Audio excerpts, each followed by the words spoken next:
11 बजने वाला है। कहाँ हो आप? ऑफिस में हूँ, कुछ अर्जेंट काम है, खत्म होते ही आता हूँ। पिछले कुछ दिनों से देख रही हूँ, दिन पे दिन लेट हो रहे हो।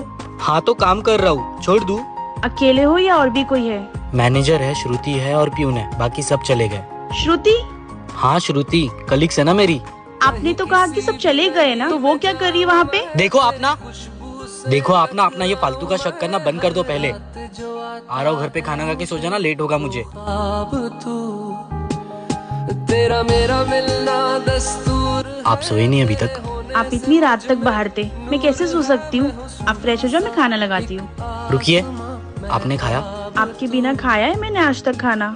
मुझ पे इतना शक मत किया करो, मुझे अच्छा नहीं लगता कि मैं आपसे ऊंची आवाज में बातें करता हूँ। मेरे बिजी रहने की वजह सिर्फ घर की जिम्मेदारी है, कोई और शख्स नहीं।